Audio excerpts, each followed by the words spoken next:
Did you know if you had lived in biblical times, even when Jesus had built his church and established it so that people of all kinds could come together in that one body, that the church didn't have any particular name?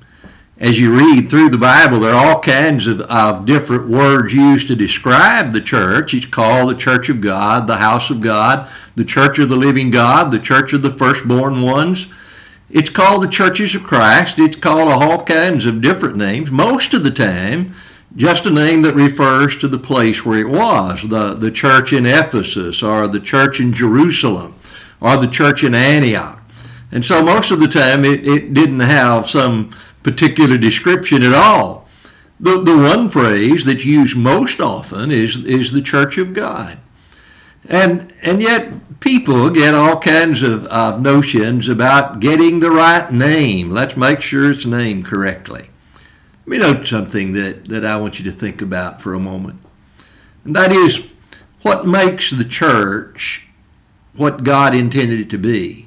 The church that Jesus built and wants us to be a part of isn't the sign out front or the name on the door.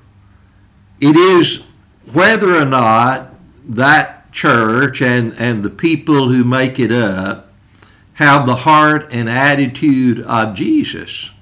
See, if it's Jesus' church, if it's Christ's church, then we ought to live and act and have the heart of Jesus Christ ourselves. The determination of whether or not we are that church that God intends us to be isn't based just on whether we teach the right doctrines or whether we have the right organization or even do the right things in worship. All those things are significant. They matter. And they certainly have a lot to do with our being what God intended us to be. But you know, during the lifetime of Christ on this earth, the Pharisees were about as correct in their doctrine as one could be. But their attitude stunk. They really just didn't get it when it came to the attitude that they ought to have. And they were always looking for a way to exclude rather than to accept and to welcome and to bring people in. Luke tells a story. Jesus was invited to the home of a Pharisee, and while they were eating together, reclining at the table, there was a sinful woman that came in with an alabaster box filled with perfume. And she began to weep at the feet of Jesus, and the tears would fall on his feet, and she was wiping them with her hair, and she anointed his feet with that perfume. As she did so, that Pharisee looked at him and said to himself, if he were really a prophet, he'd know that this is a sinful woman. Jesus responded by saying, you know, there was a certain money lender that had two people that owed him money. One of them owed him 100 denarii, the other one owed him 50. And neither of them could repay him. And so the money lender just forgave them both. Which one of them will appreciate him most? Which one will love him the most, do you think? The Pharisee answered correctly, well, I suppose the one he forgave the most. And Jesus said, that's right. I came into your house. You had no kiss. You didn't offer any water for me to wash my feet. But this woman came who has a sinful life and reputation, and she's been washing my feet with her tears and wiping them with her hair.